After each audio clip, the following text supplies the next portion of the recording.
my morbid friends. Tonight we venture to the rig of the damned, an oil rig left to rust in the Atlantic where something ancient and angry waits beneath the waves.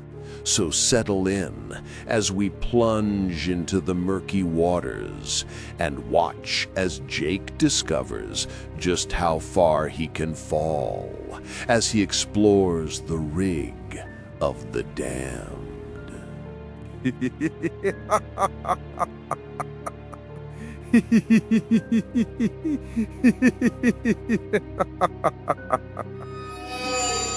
The oil rig creaked and groaned as the Atlantic waves battered its rusted legs.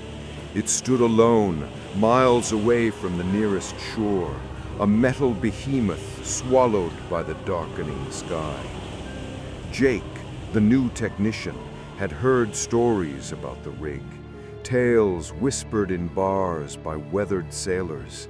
They spoke of strange sightings, of men who went mad under the rig's flickering lights, of ghostly figures emerging from the ocean's depths.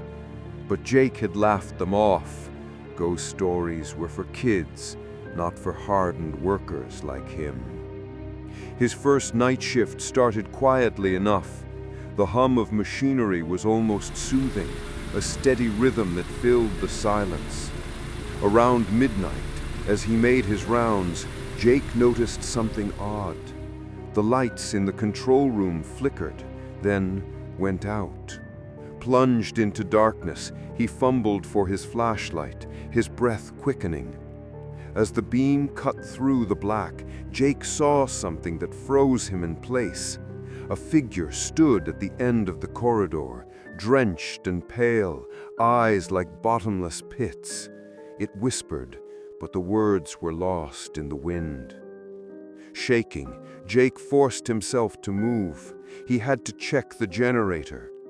As he descended the metal stairs, the temperature dropped. The air grew thick, carrying a scent of decay. When he reached the generator room, he found the machinery cold and lifeless. That's when he saw them. Ghostly figures, dozens of them, their eyes empty, their faces twisted in eternal agony.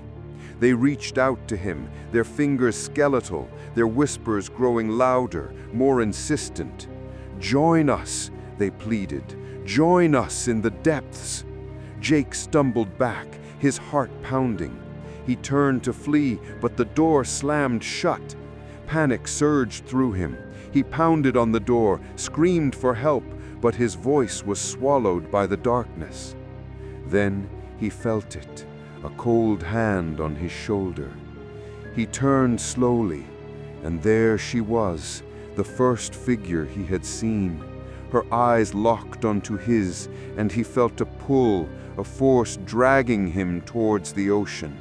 The walls of the rig seemed to melt away, replaced by the cold embrace of the sea.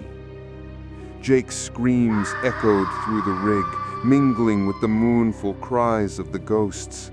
The workers who found his body the next morning said he had drowned, but they couldn't explain how he ended up back on the rig, his face frozen in terror, and his eyes wide and empty. The rig continued its operations, but the whispers grew louder. Jake's story became another tale to be told in hushed tones, a warning to all who dared to venture into the rig of the damned.